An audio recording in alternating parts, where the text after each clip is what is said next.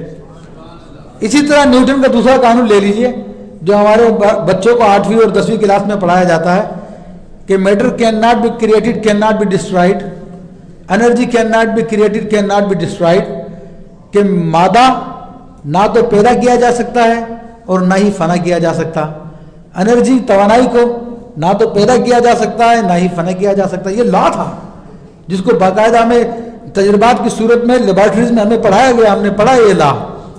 لیکن بعد میں کیا ہوا، اسی آئنسٹائن نے اپنے تجربات سے ثابت کر دیا کہ matter can be converted into energy and energy can be converted into matter.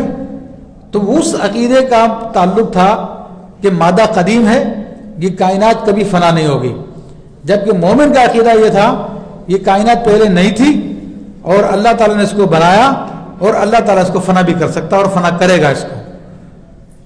تو اب جن لوگوں نے سائنس پہ اپنا عقیدہ رکھا تو وہ تو قرآن و حدیث سے برگشتہ ہوئے، قرآن کی نصوص کا انہوں نے انکار کیا، اور قرآن کی نص کا انکار کرنا دور کی بات ہے، ایک لفظ کا انکار کرنا بھی انسان کو دائرہ اسلام سے خارج کر دیتا ہے، یہ بہت واضح بات ہے۔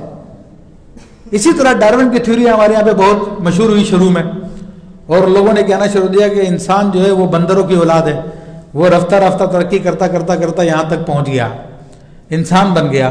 لیکن قرآن کہتا ہے کہ سب سے پہلا جو انسان تھا وہ نہایت ماڈریٹ تھا، پورا انسان تھا، اور اس کو ہر چیز کا علم اللہ تعالیٰ نے دے کے بھیجا تھا، سیدنا آدم علیہ السلام۔ تو آج ڈارون کی تھیوری بھی یورپ میں بھی رد ہو چکی ہے، اور اس کو ثابت کرنے کے لیے جو انہوں نے چیزیں رکھی گئیں، ایک بندر کی کھوپڑی رکھی گئی تھی اور ایک انسانی جسم کا ڈھانچہ رکھا گیا تھا، اور کہا گیا تھا کہ یہ جو ہے کھوپڑی جو ہے یہ اسی ڈھانچے کی ہے، تو انسان پہلے ایسا تھا، بندر تھا، اور پھر بعد میں جو یہ انسان ہو گیا۔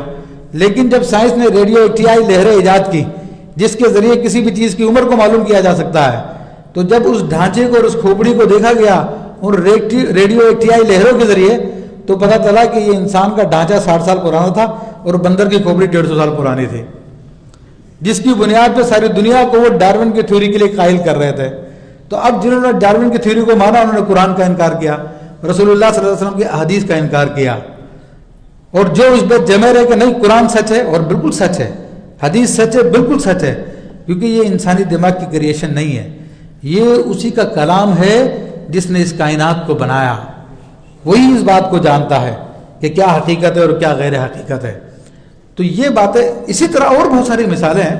سر سید احمد خان نے تفسیر لکھی، وہ سائنس سے بڑے متاثر تھے، انہوں نے کیا کہتے ہیں یہ حضرت سلیمان علیہ السلام کا جو تخت جو ہوا میں اڑا کرتا تھا اس کا انکار کیا، کہا کہ نہیں، اس سے مراد جو تیز رفتار گھوڑے تھے ان کے پاس، کیونکہ اس زمانے میں تصور بھی نہیں تھا کہ کوئی انسان ہوا میں اڑ سکے گا۔ لیکن بعد میں اسی سائنس نے ثابت کر دیا کہ ہاں انسان جو جہاز میں بھی اڑ سکتا ہے۔ تو اب جن لوگوں نے اس پہ عقیدہ رکھا وہ تو قرآن کے منکر ہوئے نا، جو قرآن کے ایک لفظ کا منکر ہے وہ دائرہ اسلام سے خارج ہے، چاہے کتنی نمازیں پڑھتا ہو، کتنے روزے رکھتا ہو، کتنی دین کی باتیں کرتا ہو۔ لیکن جو الحمدللہ اس قرآن حدیث پہ جمع رہے ان کا عقیدہ برقرار رہا، الحمدللہ مسلمان دنیا سے گئے۔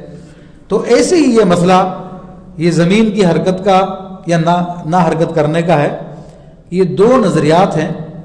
تو ایک نظریہ جو قدیم نظریہ ہے جس کو جیو سینٹرک کہا جاتا ہے، یعنی زمین مرکز ہے تمام سیاروں کا اور تمام چیزیں اس کے ارد گرد گردش کر رہی ہیں۔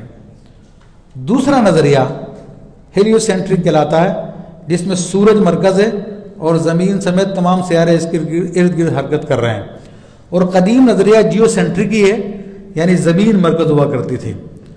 لیکن بعد میں پھر کیپلر نے اور دیگر لوگوں نے، کیپرناکس نے اور دیگر لوگوں نے اس کے اوپر تجربات کی، اور انہوں نے لوگوں کو یہ کہا کہ ہمارا نظریہ یہ ہے کہ جناب یہ زمین جو ہے حرکت کر رہی ہے اور سورج ٹھہرا ہوا، سورج مرکز ہے۔ تو اب بہت ساری جگہ نظریہ پھیل گیا کیونکہ کالجز یونیورسٹی میں پڑھایا جاتا ہے۔ لیکن کل میں انٹرنیٹ پہ ریسرچ کر رہا تھا کہ دنیا کے جو ماڈرن ملک ہیں جہاں پہ ترقی یافتہ ممالک کہلاتے ہیں، جن میں امریکہ، برطانیہ، جرمنی اور فرانس اور کئی ممالک میں اس نظریے کے لوگ موجود ہیں جو ہمارا نظریہ جیو سینٹرک کا، اور وہ یہی کہتے ہیں کہ زمین مرکز ہے اور تمام سیارے اس کے گرد گھوم رہے ہیں۔ تو یہ ایک نظریے کے حوالے سے میں نے آپ کو بات بتا دی کہ یہ بالکل اوڈ نظریہ نہیں ہے کہ یہ ختم ہو گیا اور اس کا کوئی ماننے والا نہیں ہے۔ آج بھی لوگ اس نظریے کو سائنسدان مانتے ہیں، ان کی ویب سائٹ سے، جن کے اندر وہ ہر چیز کو پروو کرتے ہیں۔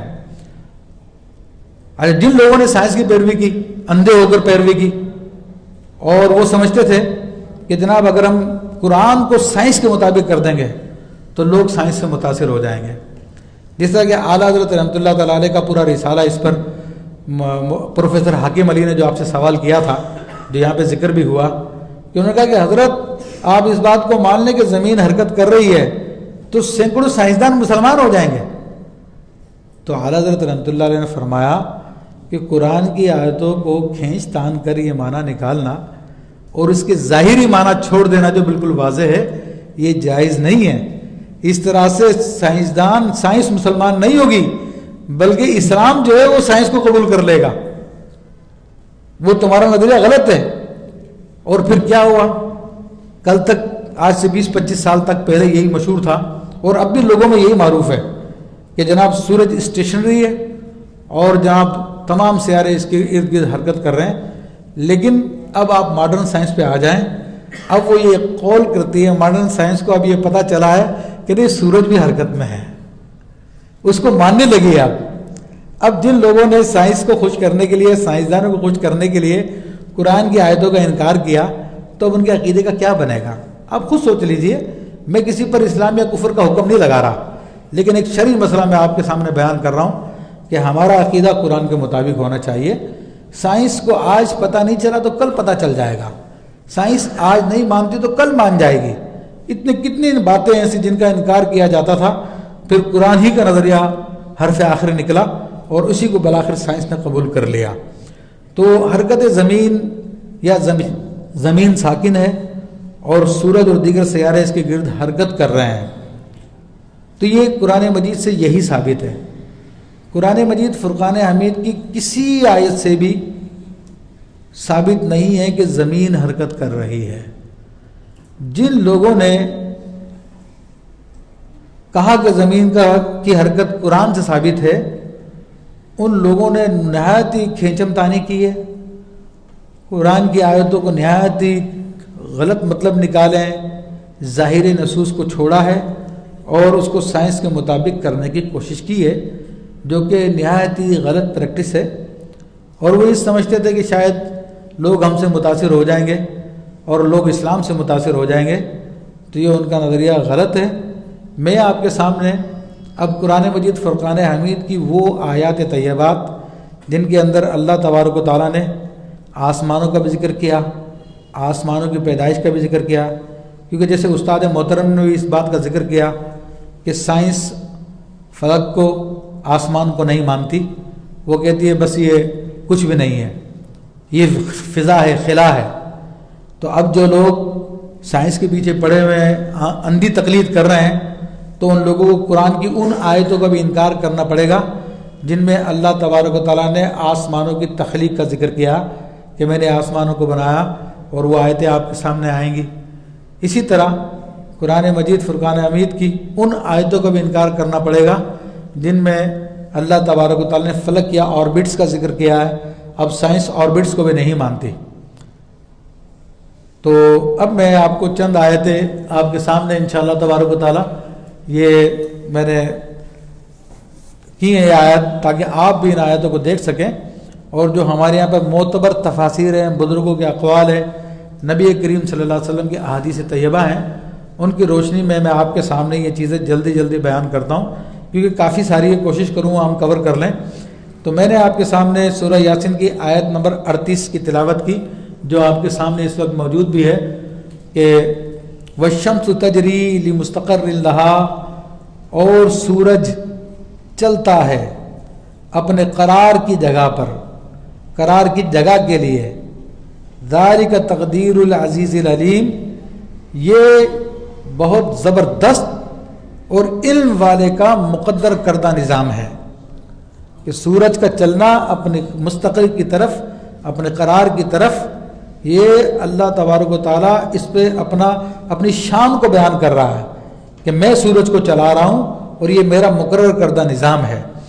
تو اب اس کے بارے میں دیکھیے کہ امام راغب اصفہانی رحمۃ اللہ تعالیٰ علیہ، جو کہ تفسیر میں ان کے بہت زیادہ حوالے دیے جاتے ہیں اور پوری امت مسلمہ ان کو مانتی ہے، تو وہ تجری کا معنی بتا رہے ہیں، الجری المر السری، کیونکہ لوگ چلنے کے اندر بھی پھر تعویلیں کر دیتے ہیں، تو فرماتے ہیں کہ تجری کا معنی ہے تیزی کے ساتھ گزر جانا۔ اور جوہری نے کہا الجاریۃ الشمس والجاریۃ السفینۃ، کا سورج بھی چلنے والا ہے اور اسی طرح کشتی ہے اس کے چلنے کو بھی تجری کہتے ہیں۔ وقال ابن منظور فی لسان العرب جرت الشمس وسائر النجوم، ابن منظور نے لسان العرب جو عربی کی مشہور ڈکشنری ہے اس کے اندر اس تجری کا معنی بیان کرتے ہوئے کہا کہ سورج بھی چلا اور تمام نجوم ستارے بھی چلے، سارت من المشرق الى المغربی، یہ سب کے سب مشرق سے مغرب کی طرف چلے، والجاریۃ الشمس سمیت بذالک لجریھا من القطر الى القطر، اور سورج کو جاری فرمایا اللہ تبارک و تعالیٰ نے، وہ اس لیے فرمایا کہ سورج ایک قطر سے دوسرے قطر کی طرف جاتا ہے۔ قطر سے مراد وہ جو استاد محترم نے ہمیں ایک سرکل بتایا تھا برجوں کا، تو ان برجوں میں تو وہ ایک جانب ایک قطر کہلاتا ہے اور دوسری جانب دوسرا قطر کہلائے گا، اس کی ہر جانب ایک قطر کہلائے گی، تو سورج جو ہے ایک قطر سے دوسرے قطر کی طرف چلتا ہے۔ اب یہ سورہ یاسین کی آیت نہایت ہی واضح ہے جس کے اندر کوئی تعویل کی گنجائش نہیں ہے۔ تو وہ لوگ جو زمین کی حرکت کو تو منع کر رہے ہیں سائنس کے تابع ہو کر، لیکن اس سورج کی حرکت پہ کوئی کلام نہیں کرتے، کیونکہ ان کو پتا کہ سیدھی سیدھی ہمیں موگی کھانی پڑے گی، کہ اس کا وہ تعویل بھی نہیں کر پا رہے اس کے اندر، بس زمین کی حرکت کو روکنے کے چکر میں لگے ہوئے ہیں۔ حالانکہ اس کو روک کے دکھائیں گے تو قرآن کی واضح نص موجود ہے کہ سورج چل رہا ہے، اور سائنس نے ابھی سورج کی کتنی گردش مانی ہے، ویسی گردش نہیں مانی جیسی کہ جو اس کے فلک کے اندر گردش ہوتی ہے، آربٹ میں گردش ہوتی ہے، وہ گردش نہیں مانی سائنس نے ابھی۔ سائنس نے ابھی اتنی مانی ہے کہ وہ اپنے ایکسس پہ موو کر رہا ہے، لیکن قرآن کہہ رہا ہے کہ ایکسس نہیں، اپنے آربٹ میں چل رہا ہے وہ۔ تو آج نہیں مانا سائنس کل مان لے گی، لیکن آپ اپنا عقیدہ اللہ کے کلام پہ رکھیں۔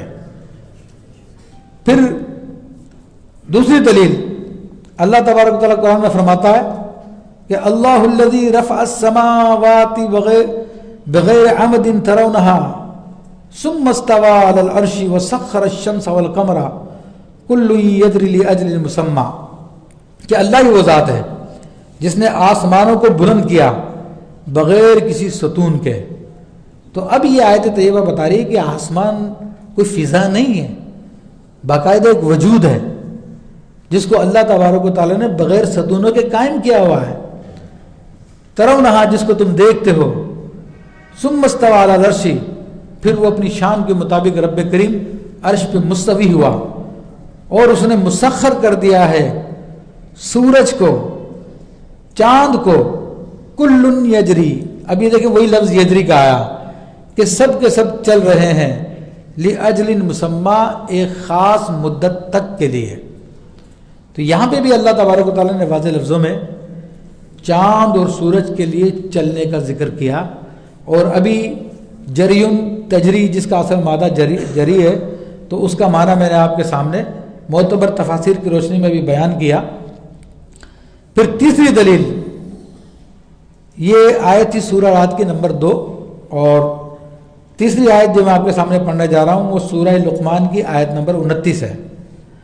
الم تر ان اللہ یولج اللیل فی النہار ویولج النہار فی اللیل وسخر الشمس والقمر کل یجری الی اجل مسمى وان اللہ بما تعملون خبیر، کیا تم نے نہیں دیکھا کہ اللہ تبارک و تعالیٰ ہی ہے جو داخل کرتا ہے رات کو دن میں اور دن کو رات میں، اور اس نے مسخر کر دیا سورج کو اور چاند کو کہ یہ سب کے سب چلتے ہیں ایک مخصوص مدت تک کے لیے، اور بے شک اللہ تبارک و تعالیٰ جو تم کر رہے ہو ان کو جانتا، اس کی خبر رکھتا ان ساری باتوں کی۔ تو یہ آیت طیبہ سورہ لقمان کی آیت نمبر 29 ہے، اس کے اندر بھی اللہ تبارک و تعالیٰ نے واضح لفظوں میں چاند اور سورج کے چلنے کا ذکر کیا، اور اس سے پہلے رات اور دن کا ذکر کیا، اور استاد محترم مولانا عرفان ہمارے سامنے اسلامک نقطہ نظر سے کس طرح سے دن اور رات بنتے ہیں وہ آپ کے سامنے بیان کر چکے ہیں کہ دن اور رات سورج کی چال سے بنتے ہیں، کہ سورج جن ایریاز سے غروب کر جاتا ہے، چھپ جاتا ہے، ان ایریاز میں رات آ جاتی ہے، اور وہ رات اسی زمین کا سایہ ہے، اور جو وہ سورج گردش کرتا ہوا آگے جاتا ہے تو وہ رات پھیلتی چلی جاتی ہے، چونکہ دن کے زمین کے اگلے حصے کی طرف آ رہا، دوسری طرف سے روشنی نکلنا شروع کر دیتی ہے۔ تو یہ اللہ تبارک و تعالیٰ اس کو فرماتا کہ میں دن کو رات میں، رات کو دن میں داخل کرتا ہوں، اور یہ سارا کا سارا سورج کی حرکت پہ ڈیپینڈ کرتا ہے اسلامک نقطہ نظر سے۔ یہاں پہ بات اگر میں وضاحت کر دوں کہ اس وقت یعنی جو جدید سائنس ہیلیو سینٹرک نظریے کے مطابق وہ دن رات کے وجود کا بیان کرتی ہے، وہ موسموں کی تبدیلی کا بیان کرتی ہے، وہ سال کا کیلنڈر بناتی ہے، سارے معاملات کرتی ہے، تو الحمدللہ جو ہم جیو سینٹرک کے ذریعے جو نظریہ رکھتے ہیں ان کے ذریعے بھی ایکوریٹلی وہی چیزیں ہم بالکل بناتے ہیں، ان کی بناوٹ میں اور ہماری بناوٹ میں کوئی فرق نہیں آتا۔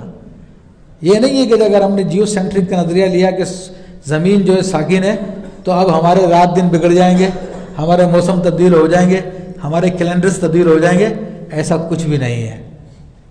تو ابھی قرآن مجید فرقان حمید کی آیت طیبہ، اسی طرح سورہ فاطر میں اللہ تعالیٰ نے ارشاد فرمایا کہ یولج اللیل فی النہار ویولج النہار فی اللیل وسخر الشمس والقمر کل یجری لاجل مسمى ذالکم اللہ ربکم لہ الملک، اور وہ داخل کرتا ہے رات کو دن میں اور دن کو رات میں داخل کرتا ہے، اور اس نے مسخر کر دیا ہے سورج کو اور چاند کو، وہ سب کے سب چلتے ہیں اپنے ایک مدت کے لیے، یہ تمہارا رب ہے، ذالکم اللہ ربکم، یہ تمہارا رب جس کی یہ قدرتیں ہیں، لہ الملک، اسی کی بادشاہت ہے، وہ جس کو چاہے گھما دے، وہ جس کو چاہے روک دے۔ سائنس کہتی ہے کہ جناب گریوٹی کے اصولوں کے مطابق بڑا ماس جو ہے چھوٹے ماس کو گھمائے گا اپنے ارد گرد، ہم کہتے ہیں کہ گریوٹی کا اصول نہیں، یہاں پہ رب کا اصول چلتا ہے، اس لیے کہہ رہا ذالکم اللہ ربکم، یہ ہے تمہارا رب، لہ الملک، اسی کی بادشاہت ہے۔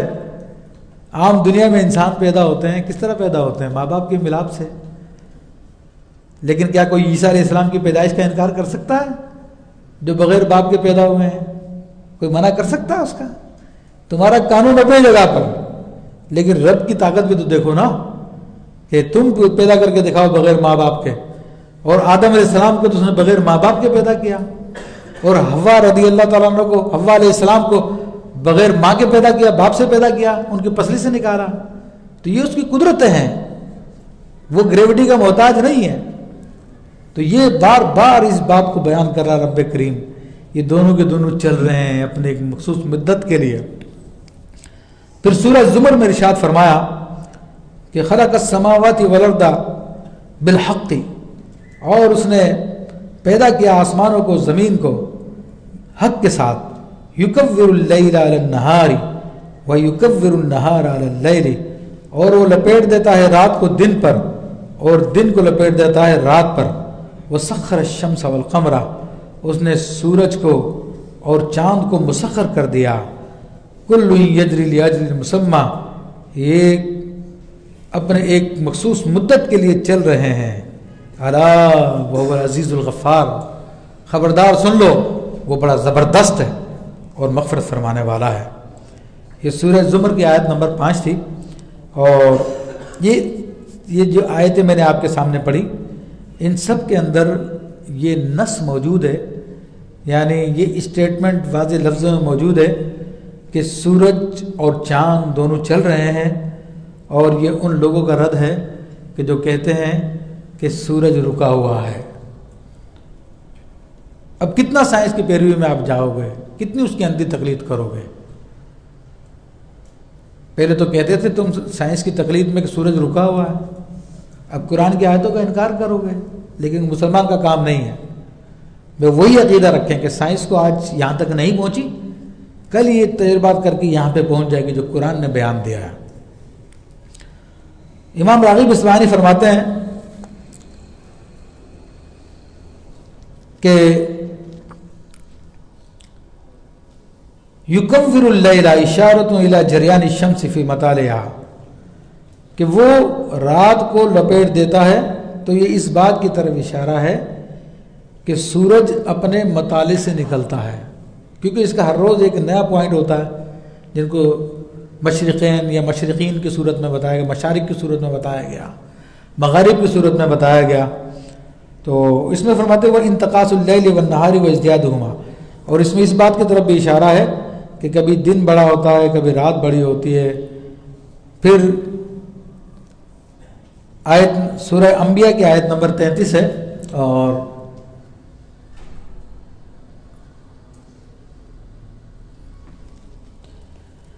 فرمایا کہ وَهُوَ الَّذِي خَلَقَ اللَّيْلَ وَالنَّهَارَ وَالشَّمْسَ وَالْقَمَرَ كُلٌّ فِي فَلَكٍ يَسْبَحُونَ، وہی ذات ہے کہ جس نے پیدا کیا رات کو اور دن کو اور سورج کو اور چاند کو، اور یہ سب کے سب اپنے مدار میں تیر رہے ہیں۔ فی فلکن، فلک کہتے ہیں مدار کو، آربٹ کو۔ یسبحون لفظی ترجمہ تیرتے ہیں۔ اب اور پھر ایک آیت یہ سورہ یاسین کی آیت ہے جس میں اللہ تعالیٰ فرماتا ہے کہ للشمس ينبغي لها ان تدرك القمر، سورج کو نہیں پہنچتا، یعنی سورج کو یہ اختیار نہیں ہے کہ وہ چاند کو پکڑ لے۔ ولا اللیل سابق النہار، اور نہ ہی رات دن سے آگے نکل سکتی ہے۔ وکل فی فلک یسبحون، یہ سب کے سب اپنے مدار میں گردش کر رہے ہیں۔ یہ قرآن مجید کی آیت طیبہ ہے، واضح لفظوں میں آ گیا کہ سورج بھی گردش کر رہا ہے، چاند بھی گردش کر رہا ہے، اور چونکہ دن رات کا تعلق سورج کے ساتھ ہے تو وہ بھی گردش کر رہے ہیں، اور اس کی وضاحت میں نے ابھی تھوڑی دیر پہلے آپ کے سامنے کی کہ وہ کس طرح گردش کر رہے ہیں۔ امام راغب اصفہانی رحمۃ اللہ علیہ فرماتے ہیں، اچھا یہ میں لفظوں کے معنی کتابوں کے حوالے سے آپ کے سامنے اس لیے بیان کر رہا ہوں کہ بہت سارے لوگ جو اندھی تقلید کے قائل ہیں اور انہوں نے کہتا ہے کہ سائنس نے یہ بات کہہ دی تو اب قرآن کو اس کے مطابق کرنا ہی کرنا ہے، تو ان لفظوں کا معنی ہیر پھیر کرتے ہیں، تو ان کو اپنی مرضی سے معنی نکال لیتے ہیں۔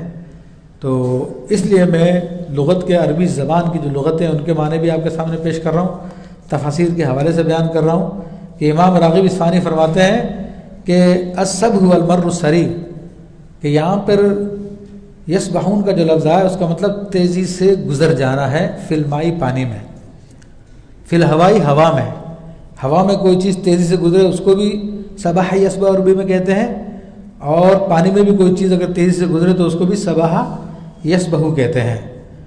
تو یقال سبح سبحا سبحۃ، تو کہا کہ یہ استعارتاً جو ہے جو ستارے اپنے آربٹ میں گردش کر رہے ہیں ان کے لیے اللہ تعالیٰ نے بیان فرمایا۔ تو اسی طرح پھر آگے اس کی تفسیر میں بیان فرماتے ہیں وَكُلٌّ فِي فَلَكٍ يَسْبَحُونَ، تو کہا کہ گھوڑے کے دوڑنے کو بھی یہ یسبحون کا لفظ استعمال کیا جاتا ہے، سبح کا، اور قرآن میں استعمال ہوا فَالسَّابِحَاتِ سَبْحًا، گھوڑوں کی اللہ نے قسم یاد فرمائی جو بہت تیزی کے ساتھ دوڑتے ہیں۔ تو ابن کثیر رحمۃ اللہ تعالیٰ علیہ نے اسی آیت کے ضمن میں فرمایا وَكُلٌّ فِي فَلَكٍ يَسْبَحُونَ، یعنی یہ سب کے سب اپنے مدار میں تیر رہے ہیں۔ ان سب سے کیا مراد ہے؟ کیونکہ یہ بات میں بعد میں ذکر کرتا، لیکن ابھی آ گئی بیچ میں تو اس لیے میں پہلے ذکر کر دیتا ہوں میں، کیونکہ میں نے نیٹ پر اور مختلف جگہوں پر ان لوگوں کے دلائل تلاش کیے جو کہتے ہیں کہ زمین حرکت کر رہی ہے اور وہ قرآن سے ثابت کرنے کی کوشش کر رہے ہیں۔ تو یہ آیت طیبہ، ایک وہ مرزا صاحب ہیں جو انجینئر کہلاتے ہیں، تو شاید ان کو انجینئرنگ میں تو کوئی صلاحیت ہے ہی نہیں ہے، اپنی فیلڈ چھوڑ کر وہ جو ہے دینی فیلڈ میں لگ گئے، حالانکہ انجینئر تھے تو انجینئرنگ کرتے، وہ دین کا ان کو پتہ نہیں ہے۔ امام اہل سنت نے 105 دلائل بیان کیے ہیں، تو اس کے سامنے جب بولا گیا کہ امام اہل سنت نے سکون زمین پہ 105 دلائل بیان کیے تو وہ کہتے کس نے کھولا اتنا ٹائم میں بیٹھے،